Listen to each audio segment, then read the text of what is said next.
Bienvenidos nuevamente a José Obdulio, programa semanal en el canal Cable Noticias, 8 de la noche, todos los domingos, repetición varias veces durante la semana dentro de la parrilla de este canal.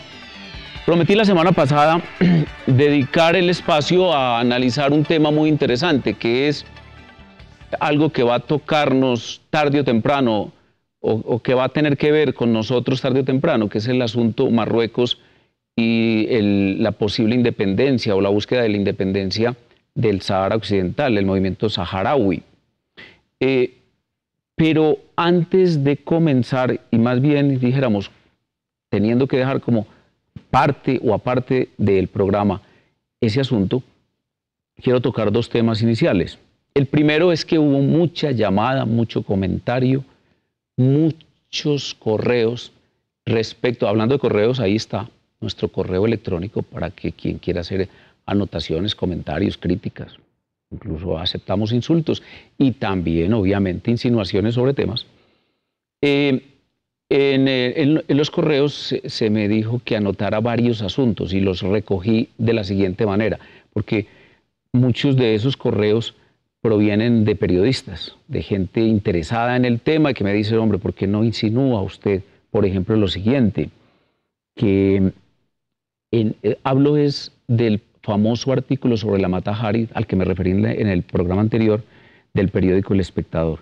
Ahí también les pongo el link para que ustedes tengan oportunidad, quienes no lo hayan leído, de leerlo. Está la gente asombrada, la gente que sabe de derecho, pues terriblemente asombrada. Y quienes no saben de derecho, están comenzando a entender lo que yo he venido afirmando, que quienes estamos vinculados a esos procesos, dizque por concierto para delinquir en la Casa de Nariño, somos perseguidos políticos de la Corte Suprema de Justicia y de la Fiscalía. Vamos a ser presos políticos, vamos a estar metidos en la cárcel. Por el caso mío específico, que yo lo único que he hecho frente a la Corte es opinar y dar mis puntos de vista, vamos a estar en la cárcel como por motivos de nuestras opiniones. Es decir, vamos a estar cometiendo delitos de opinión. En fin, ese es un asunto que Colombia tendrá que resolver y que yo lo he propuesto lo resuelva vía constituyente. Y cuando digo resolver es porque Colombia verá si acepta que el llamado gobierno de los jueces nos imponga la tiranía a la que se refería ese artículo. Y entonces miren comentarios que me enviaron. Primero me dicen que es muy interesante saber que ninguno de los comentarios que aparecen en el periódico El Espectador como informes de la llamada Mata Hari, informes que no vamos a discutir si fueron obtenidos legal o ilegalmente, como la mayoría de las grabaciones que presentan los periódicos y los noticieros. Entonces me dicen que ninguno de los magistrados ha salido a negar esas afirmaciones. Eso es un asunto. Otro, que valdría la pena que algunos medios de comunicación interrogaran a los magistrados sobre las afirmaciones que dicen los informantes ilegales, irregulares, hicieron, porque son de una gravedad inaudita. Yo diría que nunca había visto un caso igual de una conducta sediciosa. Y además se me dice que si se le da credibilidad en el proceso a la llamada Mata Hari, pues es obvio que y además ya está no condenada porque hizo un acuerdo con la Fiscalía, pues entonces también se le debe dar credibilidad a los informes que pasó. Entonces me recordaron las siguientes frases y yo se las voy a leer.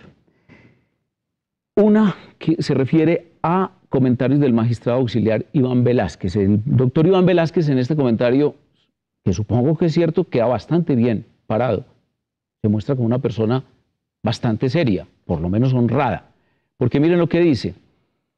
Dice que lo hicieron viajar a Medellín a buscar pruebas interrogando al señor HH o hablando al señor HH contra el presidente Álvaro Uribe Vélez, de vinculaciones del presidente con el grupo paramilitar. Muy importante, ¿por qué? Es que la Corte no es competente para investigar al presidente Uribe, eso es una irregularidad, es un delito. Y ese sí es de verdad un delito, no como en mis opiniones públicas, cuando he dicho que la Corte obraba como directorio político, cuando he criticado los gazapos del presidente de la Corte. Y entonces dice que en una conversación que realizaba desde su celular, escuchó decir que el señor HH no le había dado ninguna prueba y manifestaba Velázquez, según el informante o la informante, que no entiende por qué la sala penal hace esas cosas, porque no estaba de acuerdo el magistrado Velázquez con que la sala penal buscara pruebas que comprometieran al presidente con esos grupos, aduciendo además que estaba pensando en renunciar, porque es que el magistrado Velázquez sabía que estaba cometiendo una irregularidad y por órdenes de la Corte, pero una irregularidad evidentemente delictuosa, una irregularidad que ronda o se acerca al delito. Y entonces además comenta el magistrado Velázquez que la sala penal lo estaba obligando a buscar las pruebas contra el presidente, y una muestra de esto es que hace aproximadamente 10 días, cuando le asignaron al magistrado el caso de la senadora Piedad Córdoba, involucrándola con las FARC, inmediatamente lo retiraron y se lo cedieron a otro fiscal, a Luis Fernando Murillo, para que él se dedicara, el doctor Velázquez, a buscar pruebas única y exclusivamente contra el presidente de la República. Gravísimo, gravísimo. Esto hay que pararle bolas. Yo incluso en mi Twitter y en mis mensajes de texto he estado enviándole a mucha gente el enlace, el link, para que puedan leer este documento que para mí es aterrador y que demuestra que estamos ante una sedición política y un control de la justicia por parte de la Corte Suprema de Justicia como martillo contra sus contradictores políticos. Ahora, lo del magistrado Sigifredo, eso sí, pues rebosa la copa. Es la tapa del Congolo. Es evidentemente lo peor que uno puede oír. Dice, el presidente va a tener sus escándalos y mientras el doctor Velázquez sea la piedra en el zapato para él, lo vamos a mantener ahí. Pero digan esto, el presidente que decía que el presidente Uribe lo sacaba del poder. Este comentario lo realizó después de ir a un reportaje de la W Radio. Muy grave, muy grave. Una de las cosas también que choca, que da grima, y que además es irregularísima, porque demuestra que estamos hablando de una justicia utilizada como mecanismo político.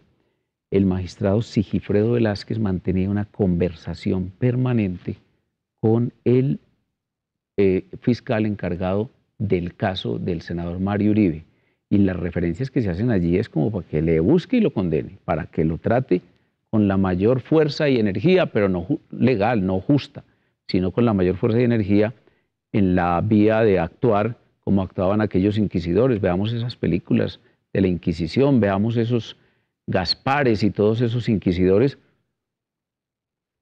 a quien les importaba un comino la verdad y sometían a ordalías a sus víctimas sabiendo que lograr superar una ordalía es imposible. Bueno, les decía que cuando estaba preparando el programa sobre Marruecos y el Frente de Liberación, el Frente Polisario, que se refiere a el movimiento saharaui, o es decir, a la independencia, comillas, del Sahara Occidental, me encontré con el libro de Jaime Bermúdez, La audacia del poder. Dice, momentos claves del primer gobierno de Uribe contados por uno de sus protagonistas.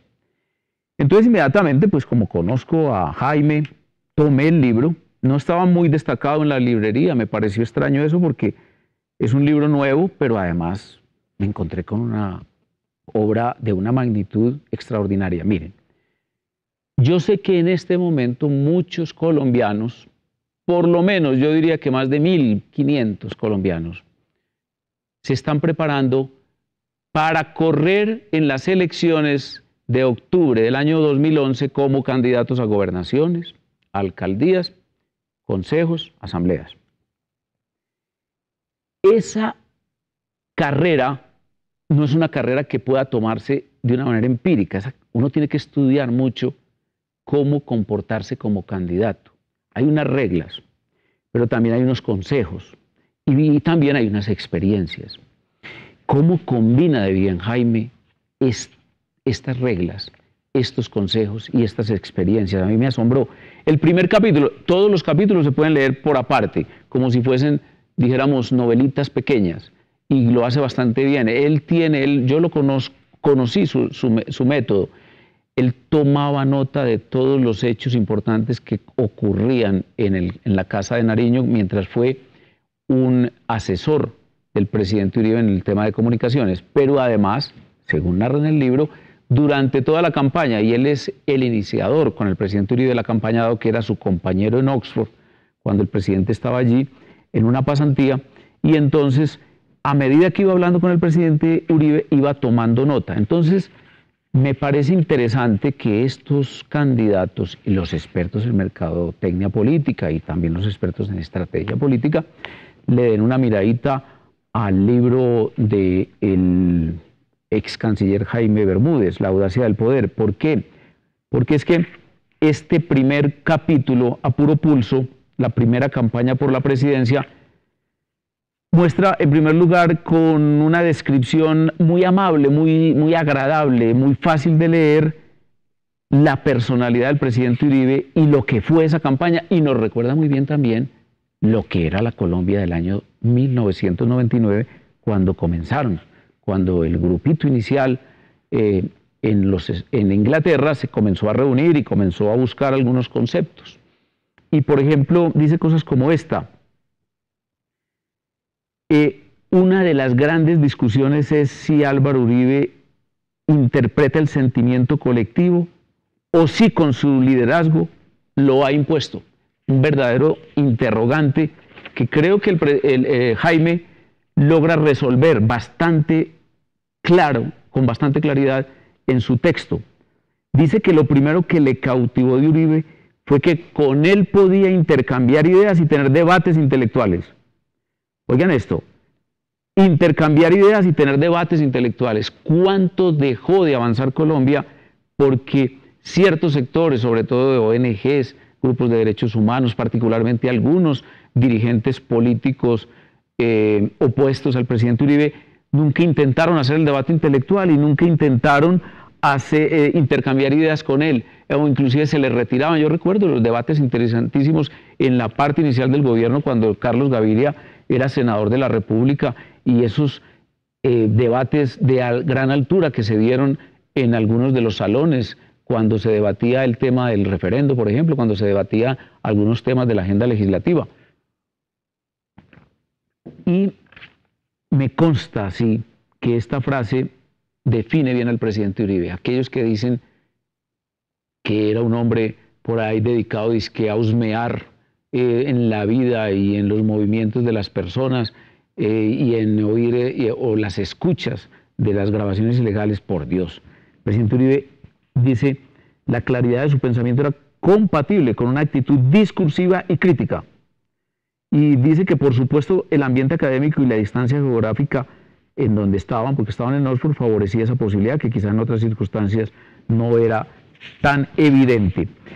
Tiene en el desarrollo de su primer capítulo una serie de informes sobre lo que eran las apreciaciones que tenían el presidente Uribe, en ese momento candidato o precandidato incluso, y el asesor Jaime Bermúdez, llenas de sabiduría y llenas de contenido que espero que ustedes tengan la oportunidad de disfrutarla si compran el libro. Otro comentario, que dijéramos ya este es de la cosecha de Jaime y que me parece que valdría la pena para todos los que hoy están optando por candidaturas en departamentos y municipios. Dice: el posicionamiento de los candidatos está dado por lo que el autor argentino Carlos Germano llamó actos políticos puros, es decir, decisiones vinculadas a posiciones doctrinarias o a la dinámica del conflicto político, con grandes efectos de producción de imagen, sin ser necesariamente concebidas como estrategias de comunicación. Es decir, que el candidato está movido por un criterio político, por unas posiciones doctrinarias, no por lo que se logre hacer mediáticamente como publicidad o como creación artificial de imagen. Y me parece que esa es la esencia, la síntesis del triunfo del presidente Uribe en su primera campaña.